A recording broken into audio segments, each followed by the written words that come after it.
Hello friends, இன்னைக்கு நம்ம சம்மருக்கு இதமான சுரைக்காயில தாங்க ரொம்ப ஈஸியா கிரேவி எப்படி செய்யறதுன்னு பார்க்க போறோம். வாங்க ஸ்டார்ட் பண்ணலாம். ஃபர்ஸ்ட் சுரைக்காய் கிரேவி செய்யறதுக்கு நான் ஒரு மீடியம் சைஸ் சுரைக்காய் எடுத்திருக்கேன். இப்போ இதில் உள்ள மேலுள்ள தோலெல்லாம் எடுத்துட்டு நல்ல சின்ன சின்ன பீஸா கட் பண்ணி எடுத்துக்குவோம். ஃபர்ஸ்ட் சுரைக்காய் கிரேவி செய்யறதுக்கு தேவையான மசாலா பொருட்களை வறுத்து எடுத்துக்கலாம். அதுக்கு ஃபர்ஸ்ட் ஒரு ஸ்பூன் எண்ணெய் சேர்த்துக்கலாம். கூடவே ஒரு துண்டு பட்டை, 2 கிராம்பு, 2 ஏலக்காய், 5 முழு வத்தல், ஸ்பூன் முழு மல்லி, 1 ஸ்பூன் சீரகம், 1 ஸ்பூன் சோம்பு, 1/4 ஸ்பூன் மிளகு. இது எல்லாத்தையுமே கொஞ்சம் வறுத்து எடுத்துக்குவோம்.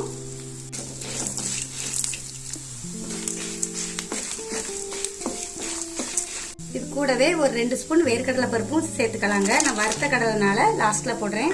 இங்க பச்சை கடலையா இருந்தா ஃபர்ஸ்டே போட்டு அதையும் சேர்த்து வறுத்துக்கோங்க.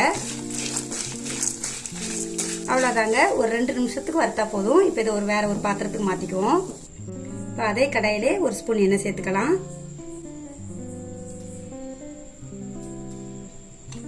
கைப்பிடி சின்ன வெங்காயம், ஒரு 5 பல் பூண்டு, ஒரு சின்ன துண்டு இஞ்சியை கட் பண்ணி வச்சிருக்கேன், அதையும் சேர்த்துக்கலாம். இதை லைட்டா வதக்கிக்குவோம். இது கூடவே 2 தக்காளியை கட் பண்ணி வச்சிருக்கேன், அதையும் சேர்த்துக்கலாம். இப்போ தக்காளியையும் லைட்டா வதக்கிக்கலாம். இதை ரொம்ப வதக்க வேண்டிய அவசியம் இல்லைங்க, ஏன்னா நம்ம இதை அரைக்க தான் போறோம். இப்போ இது கூட ஒரு அரைச்சி தேங்காவை பொடிசா கட் பண்ணி வச்சிருக்கேன், அதையும் சேர்த்துக்கலாம்.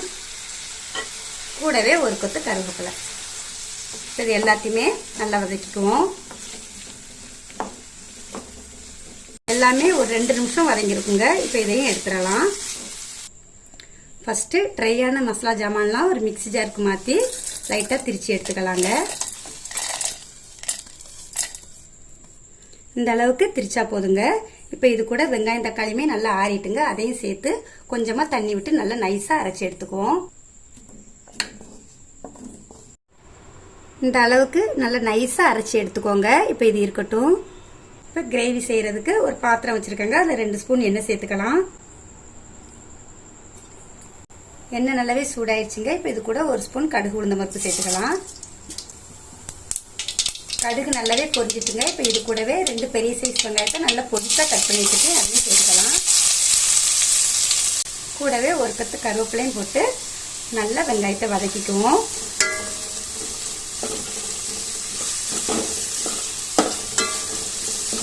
வெங்காயம் நல்லா வதங்கி வந்திருக்குங்க. இப்போ இது கூட கட் பண்ணி வச்ச சுரைக்காயை சேர்த்துக்கலாம். இப்போ இந்த காயை இந்த எண்ணெயிலே நல்லா வதக்கிக்குவோம். இப்போ இந்த சுரைக்காய்க்கு ஒரு 1/4 ஸ்பூன் மஞ்சள் தூள், தேவையான உப்பு எல்லாத்தையும் சேர்த்து நல்லா மிக்ஸ் பண்ணிக்குவோம்.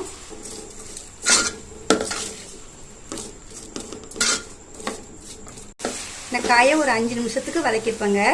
இப்போ இது கூட நம்ம அரைச்சி வச்ச மசாலா பேஸ்ட்டை சேர்த்துக்குவோம். இந்த மசாலாவையும் நல்லா பச்சை வாசனை போற வரைக்கும் வதக்கிக்குவோம். ஃபர்ஸ்ட் தண்ணி இல்லாம ஒரு 2 நிமிஷத்துக்கு வதக்கிக்கலாங்க. அதுக்கப்புறம் தேவையான தண்ணியை சேர்த்துக்குவோம். இப்படி மசாலா ஜாமான் எல்லாமே நம்ம வீட்டிலே அரைச்சி செய்யும் போது இந்த கிரேவி ரொம்பவே டேஸ்டா இருக்குங்க. இப்போ இதுக்கு தேவையான தண்ணி சேர்த்துக்கலாம். நான் மிக்ஸி ஜார்லயே கொஞ்சமா தண்ணி சேர்த்து இது கூட ஆட் பண்றேன். இப்போ இதை நல்லா மிக்ஸ் பண்ணி விட்டுக்குவோம். தண்ணி அதிகமாக சேர்க்க வேண்டாங்க, ஏன்னா கிரேவி மாதிரி தான் இருக்கணும், அப்படின்னா தான் டேஸ்ட் நல்லா இருக்கும். இப்போ இது நல்லா கொதிச்சு வரட்டும், அது வரை நம்ம வெயிட் பண்ணுவோம். அவ்வளோதாங்க, காயெல்லாம் நல்லா வெந்து எண்ணெயெல்லாம் பிரிஞ்சு கிரேவியுமே நல்லா திக்காகி வந்திருக்கு. இந்த டைம்ல உப்பு காரம்லாம் கரெக்டா இருக்கான்னு 1 டைம் செக் பண்ணிக்கோங்க. இப்போ லாஸ்ட்ல மல்லி இலை போட்டு ஸ்டவ் ஆஃப் பண்ணிடலாம். இதையும் நல்லா மிக்ஸ் பண்ணி விட்டுக்குவோம். இப்போ சுட சுட சாதமும் இந்த சுரைக்காய் கிரேவியும் வச்சு சாப்பிட்றதுக்கு அவ்வளோ அருமையா இருக்குங்க. இதுக்கு வேற கூட்டு எதுவுமே தேவையில்லைங்க, உடம்புக்குமே ரொம்ப நல்லதுங்க. நீங்களும் இந்த சுரைக்காய் கிரேவியை உங்க வீட்டில் செஞ்சு பார்த்துட்டு எப்படி இருக்குன்னு கமெண்ட்ல சொல்லுங்க. இந்த வீடியோ பிடிச்சிருந்தா ஃபர்ஸ்ட் ஒரு லைக் போடுங்க. மறக்காம நம்ம சேனலுக்கு சப்ஸ்கிரைப் பண்ணுங்க.